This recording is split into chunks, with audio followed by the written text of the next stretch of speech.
नमस्कार साथियों, आपका स्वागत है हमारे YouTube चैनल पे।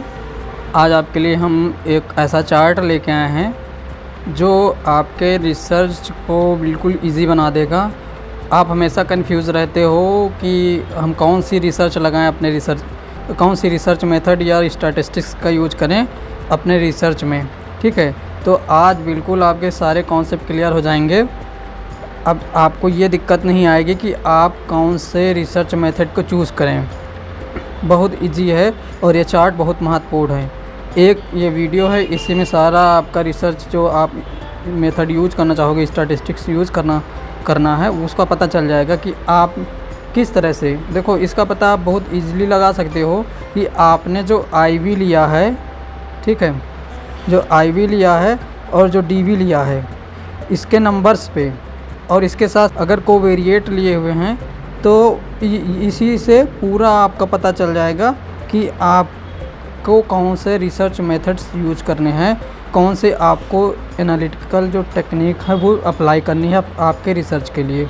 ठीक है, तो आइए देखते हैं दोस्तों। सबसे पहले जो है, अगर आपको कोरिलेशन देखना है, ठीक है, तब आप क्या करेंगे, आप कौन कौन से रिसर्च मेथड को अप्लाई कर सकते हो। ठीक है, जैसे कि आपको पता ही होगा, लेकिन फिर भी इस चार्ट से आपको बहुत सारे क्वेरीज क्लियर हो जाएंगी। तो देखते हैं, आइए दोस्तों। अगर आपके पास एक डीवी है और एक आईवी है, तब आप बाईवेरिएट आर लगाएंगे। ठीक है, वो देखो यहाँ पे बाईवेरिएट जो कोरिलेशन आप लगाएंगे, फिर इसके कई सारे टाइप्स हैं, वो आप अपने नेचर ऑफ डेटा के बेस पे लगाएंगे। ठीक है, आपका डेटा का नेचर कैसा है, डिस्क्रीट है, कॉन्टिन्यूअस है कि कैसा है, उसके बेस पे आप जो कोरिलेशन मेथड है वो चूज़ करेंगे। लेकिन कंडीशन क्या है कि जब आपके पास एक डीवी और एक आईवी होगा, तब आप बाईवेरिएट कोरिलेशन लगाएंगे। लेकिन जैसे ही चेंज होता है, आपका डीवी तो एक ही है लेकिन आईवीज़ क्या हो गए, मल्टीपल हो गए, तब लेकिन उसके साथ आपने कोई कोवेरिएट्स नहीं लिए, तब आप इस कंडीशन में मल्टीपल कोरिलेशन लगाएंगे। ठीक है, मल्टीपल कोरिलेशन लगाएंगे। लेकिन जैसे ही आपने कोवेरिएट्स इंक्लूड कर दिए अपनी स्टडी में, चाहे एक ही इंट्रोड्यूस कर दे, एक डीवी के साथ मल्टीपल आईवीज़ के साथ आपने कोवेरिएट्स ले लिए, एक दो दो दो तो जो भी हैं आप ले सकते हैं वो हो, तो वहाँ पे आपका हायरार्किकल मल्टीपल कोरिलेशन लगेगा। ठीक है, हायरार्किकल मल्टीपल कोरिलेशन लगेगा वहाँ पे, यानी कि हायरार्किकल जो मेथड है SPSS में, ठीक है, उसको अप्लाई करेंगे वहाँ पे। ठीक है, तो आपके पास डीवी सेम रहता है। ठीक है, जब डीवी सेम रहता है तो क्या होता है, यहाँ पे क्या है, वेरिएशन हो रहा है आपके आईवीज़ में, और फिर यहाँ पे वेरिएशन हो रहा है आपके कोवेरिएट्स में। ठीक है, वो चेंज हो रहे हैं। तो ये तीन मेथड हैं आपके। एक जो आप अगर एक डीवी लेते हो तो ये तीन मेथड उपयोग करोगे कंडीशन के साथ। एक आईवी एक डीवी, बाईवेरिएट एक डीवी, मल्टीपल आईवीज मतलब इंडिपेंडेंट वेरिएबल, तब आप लगाओगे मल्टीपल कोरिलेशन।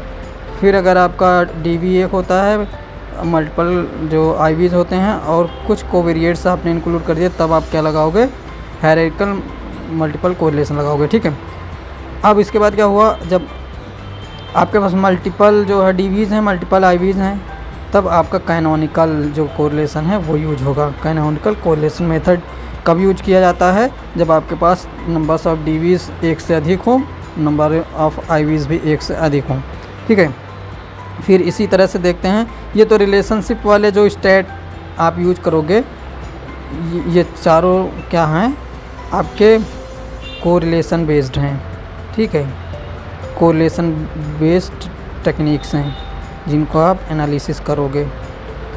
ठीक है, अब आगे देखते हैं, कोरिलेशन बेस्ड टेक्निक्स हो गई। अब देखते हैं, जब हम ग्रुप देखते हैं, ग्रुप सिग्निफिकेंस हैं, डिफ़र कर रहे हैं नहीं कर रहे हैं, वो जब हम लोग देखेंगे, तब क्या होगा, आपके पास एक डीवी होगा, एक आईवी होगा और नंबर ऑफ कोवेरिएट्स नहीं होंगे एक भी, तब आप लगाओगे वन वे अनोवा या टी टेस्ट। ठीक है, देखो 1 IV 1 DV या टी टेस्ट लगाओगे। जब ये ग्रुप्स के ऊपर डिपेंड करता है, अगर ग्रुप्स 2 से अधिक है तब 1 वे अनोवा लगाओगे, अगर ग्रुप 2 है तो टी टेस्ट लगा लोगे। ठीक है, अब देखो ग्रुप डिफरेंसेस को देखना है, सिग्निफिकेंस है कि नहीं, वही चीज़ चल रहा है यहाँ पे। 2 ग्रुप्स के लिए टी टेस्ट लगाओगे और 2 से अधिक है तो अनोवा लगा दोगे 1 वे। अब आपके पास डी क्या है, 1, आई क्या है, आई कितने हैं, आई भी 1 है।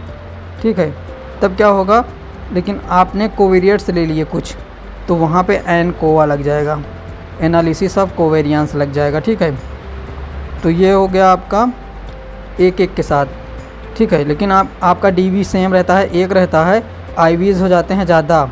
ठीक है, और कोवेरिएट्स आप 1 भी नहीं लेते हो तो फैक्टोरियल अनोवा लग जाएगा, फैक्टोरियल एनालिसिस ऑफ वेरिएंस ये लग जाएगा। ठीक है, लेकिन जैसे ही आप उसमें कुछ जो कोवेरिएट्स हैं उनको इंक्लूड करते हो तब आप फैक्टोरियल एन कोवा लग जाएगा आपका। ठीक है, फैक्टोरियल एनालिसिस ऑफ कोवेरियंस लग जाएगा। इसके बाद आगे देखते हैं ग्रुप डिफरेंसेस में ही क्या होता है। अगर आपके पास डीवी क्या हैं, डीवी की संख्या बढ़ गई, 1 से अधिक हो गई और आपका आईवी 1 है, आपने कोई कोवेरिएट्स नहीं लिया हुआ है, तो 1 वे मैनकोवा लगाएंगे या फिर हॉटलिंक्स टी स्क्वायर टेस्ट लगाएंगे। ठीक है, 1 वे मैनकोवा कब लगेगा, जब आपके पास डीवीज जो है कई सारे आपने ले लिए और कोवेरिएट्स 0 हैं, उस समय आप क्या लगाएंगे, 1 वे मैनकोवा या हॉटलिंक्स टी स्क्वायर टेस्ट। अब देखो जैसे ही आपने कुछ मल्टीपल डीवीज के साथ एक आईवी है और आपने कुछ कोवेरिएट्स ले लिए तो 1 वे मैनकोवा लग जाएगा। आप जो रिसर्च स्टैटिस्टिक्स यूज करेंगे एनालिसिस के लिए 1 वे मैनकोवा लगाएंगे वहाँ पे। लेकिन जैसे ही आप मल्टीपल आईवीज मल्टीपल डीवीज हो जाते हैं आपके, तब क्या होता है, विदाउट कोवेरिएट्स आप फैक्टोरियल मनोवा लगाएंगे, फैक्टोरियल क्या लगाएंगे, मनोवा। ठीक है, लेकिन जैसे ही कोरिलेट्स आपने इंक्लूड कर दिया तो फैक्टोरियल मैनकोवा हो जाएगा। तो ये ग्रुप डिफरेंसेस को चेक करने के लिए है, इतनी स्टैटिस्टिक्स आपको लगानी है। ठीक है, यहाँ पे 1 डीवी है और यहाँ पे मल्टीपल डीवीज हैं। मल्टीपल डीवीज की बात आ जाएगी तो मनोवा सीधा आ जाएगा, लेकिन कोवेरिएट साथ में अगर है तो मैनकोवा हो जाएगा। कब, जब आपके पास 1 आईवी है, जब जैसे ही आईवी की संख्या बढ़ गई तो आप क्या हो गया, फैक्टोरियल वाला लग जाएगा आपका। फैक्टोरियल कब होता है, जब 1 से अधिक आईवी होते हैं, तो अब आप जानते ही हो। आगे देखते हैं, जब prediction of group membership, group के जो मेंबर हैं उसको अगर प्रिडिक्ट करना हो तब कौन कौन सी स्टेट आप लगाओगे। ठीक है, प्रिडिक्शन ऑफ ग्रुप मेंबर्स, उसको प्रिडिक्ट करने के लिए क्या लगाओगे, देखो आपके पास 1 डीवी है, मल्टीपल आईवीज तो इसमें मल्टीपल होंगी, सीधी सी बात है। तभी क्या है, प्रिडिक्शन ऑफ ग्रुप मेंबर्स लगा पाओगे, कौन से ग्रुप का कौन सा फैक्टर है। ठीक है, तो ग्रुप्स डिफर ऑन 1 एट्रीब्यूट, मतलब यहाँ पे जो डीवी होगा वो आपका वो 1 है। ठीक है, और जो आईवीज हैं वो तो ज़्यादा रहेंगे, मल्टीपल ही रहेंगे। ठीक है, लेकिन कोवेरिएट्स 0 है, तब हम लगाएंगे 1 वे डिस्क्रिमिनेंट फंक्शन एनालिसिस। ठीक है, DFA लग जाएगा 1 वे क्या लगेगा, DFA, 1 वे DFA लग जाएगा। सही से लिख देता हूँ यहाँ पे ताकि आप लोगों को सही रहे। वो 1 वे क्या लग जाएगा, DFA, 1 वे DFA लग जाएगा।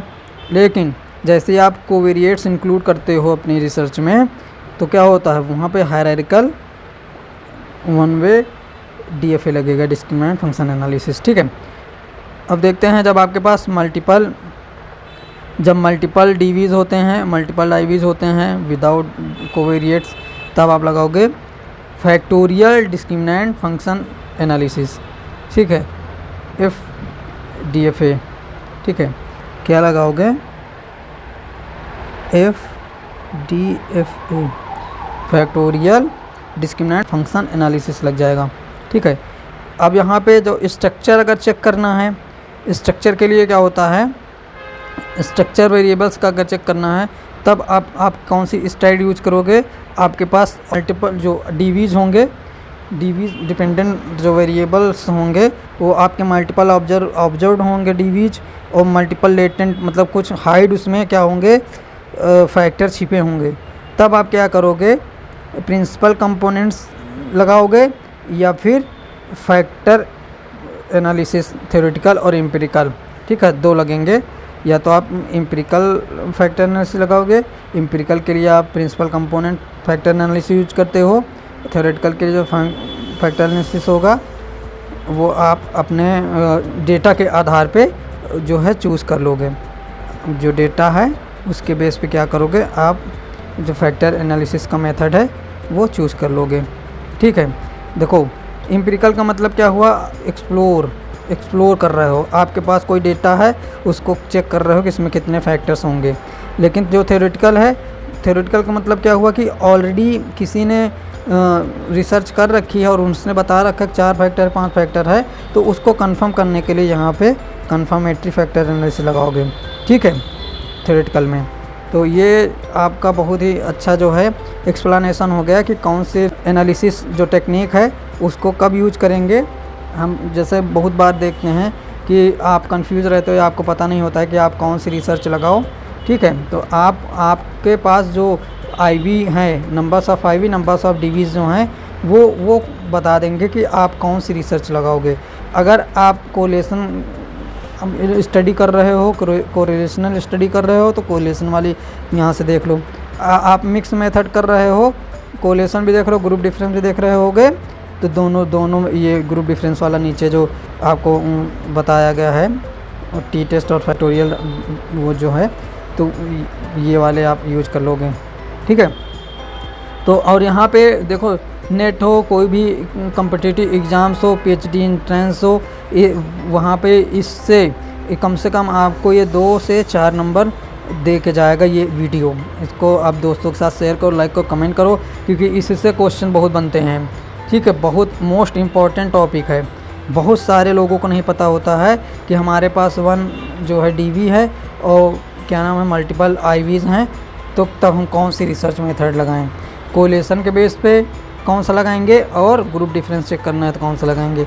तो इस तरह से आप यहाँ से बिल्कुल आप देख सकते हो। और इस वीडियो को अगर ना समझ में आए तो कई बार वीडियो को देखो और बिल्कुल कॉन्सेप्ट अपने माइंड में बिठा लो कि आपके पास अगर क्या है, कौन से रिसर्च में क्या है, उसके आधार पे आप कौन से रिसर्च जो एनालिटिकल टेक्निक्स हैं वो लगाओ, एनालिसिस की जो टेक्निक है वो लगाओगे, ठीक है।